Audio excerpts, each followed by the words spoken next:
सबसे पहले तो मैं सीएम साहब का बहुत बहुत धन्यवाद करूंगा, मनीष जी का बहुत बहुत धन्यवाद करूंगा। हमारे लिए तो पहले भी आप सीएम थे, आज भी आप सीएम हैं और आगे भी आप सीएम होंगे। हमें हमारे मुंह से पूर्व सीएम तो निकलता ही नहीं है और ना निकलेगा आगे। तो हमारे पूर्व वर्तमान भावी सब हमारे लिए आप ही हो। और सभी काउंसलर्स की बड़ी इच्छा थी आपसे मिलने के लिए, और आपसे बात भी हुई थी। आपने यही कहा था कि हरियाणा चुनाव के बाद सबसे मुलाकात होगी।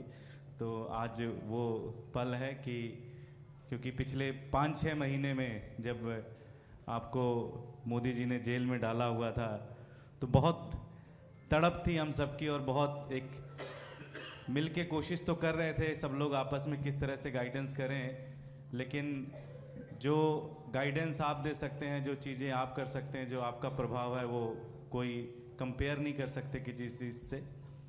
एमसीडी में पिछले 2 साल से आप जानते हो जिस तरह से भारतीय जनता पार्टी हर पल पर पे कोशिश कर रही है सरकार को तोड़ने की। भी इलेक्शंस में भी खूब सारी गड़बड़ी करती है, कई बार ज़बरदस्ती। पिछला आपने देखा किस तरह से जब एक बार इलेक्शन पोस्टपोन हो गया, शाम को पता चला कि अभी 10 बजे इलेक्शन कराएंगे, फिर अगले दिन सुबह 1 बजे कराए, और आप खुद केस को गाइड करके आपने सुप्रीम कोर्ट में करवाया, और उसमें सुप्रीम कोर्ट से हमें जीत भी मिली। मैं उसके लिए भी बहुत बहुत धन्यवाद करूंगा।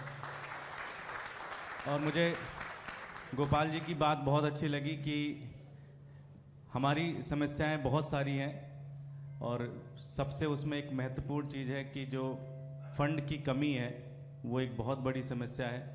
क्योंकि हम जो भी लिमिटेड रिसोर्स हैं उसमें हम कोशिश कर रहे हैं आज फंक्शन करने की, और हर एक काउंसलर्स की यही एक बड़ी दिक्कत है ना। हम रोड के लिए हमारे पास फंड की दिक्कत है, कोई पार्क में हम कुछ काम कराना चाहते हैं तो उसमें फंड की बड़ी दिक्कत है, और वो एक समस्या है। और आपने भी बजट में पैसे दिलवाए, सारी चीज़ें की, लेकिन कहीं ना कहीं ऑफिसर्स उसके ऊपर लगातार बैरियर बनाकर एलजी साहब की डायरेक्शन पे, बीजेपी की डायरेक्शन पे उसको रोक कर बैठे हैं। लेकिन चूंकि अब आप आ गए, और मैं देख रहा हूँ कि मात्र 1 हफ्ते के अंदर पीडब्ल्यूडी के, मेरी अपनी कॉन्स्टिट्यूंसी की मैं बात करूं, मैं 5 दिन पहले आपके डायरेक्शन पे विजिट करने गया था, और कल मैंने देखा तो मोस्टली 90% सड़कें हमारे यहाँ बन गई पीडब्ल्यूडी की।